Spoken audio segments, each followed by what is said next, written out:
বাড়িতেই বানিয়ে নিন খুব কম সময়ে পনির কাটলেট, একদম মুচমুচে আর ভেতরে পনিরে ভর্তি। প্রথমে একটা থালায় আমি বেশ কিছুটা পনির গ্রেট করে নিয়েছি। তাতে দিয়ে দিলাম সামান্য একটু গাজর গ্রেট করা, বেশ কিছুটা ধনেপাতা কুচি, কাঁচা লঙ্কা কুচি, কিছুটা চিলি ফ্লেক্স আর অরিগানো।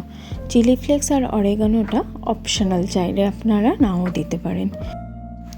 আর দিয়ে দিলাম স্বাদ মতো লবণ, গোলমরিচ গুঁড়ো। এই সব কিছু দিয়ে আমি ভালো মতো এটা মেখে নেব।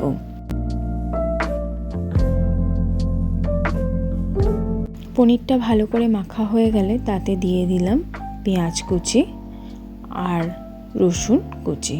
এখানে আমি একটা ছোট পেঁয়াজ আর 3-4 কোয়া রসুন নিয়েছি।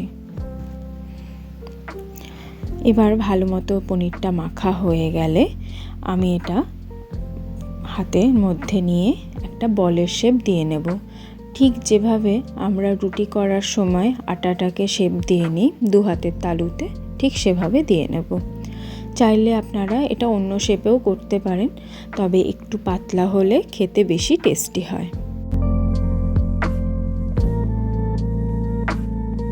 পনিরের বলগুলো আমার রেডি হয়ে গেছে।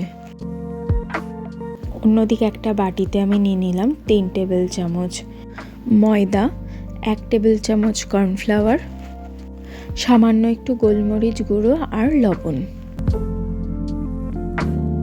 জল দিয়ে ভালো করে আমি একটা মোটামুটি থিকনেসের ব্যাটার তৈরি করে নিলাম। এই ব্যাটারের মধ্যে পনিরের বলগুলো আমি ডুবিয়ে নিলাম চামচ দিয়ে। এটা আপনারা চামচ দিয়েই করবেন, না হলে পনিরের বলগুলো কোট করতে খুব অসুবিধা হয়। তারপর হাত দিয়ে আমি ব্রেড ক্রাম্বস ভালো মতো কোট করে নিলাম। পনিরের বলগুলো আমার কোট করে নেওয়া হয়ে গেছে।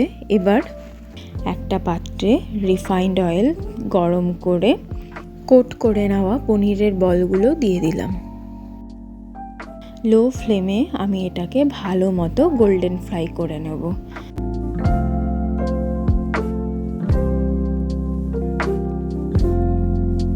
তৈরি হয়ে গেল আমাদের দারুণ টেস্টি পনির কাটলেট।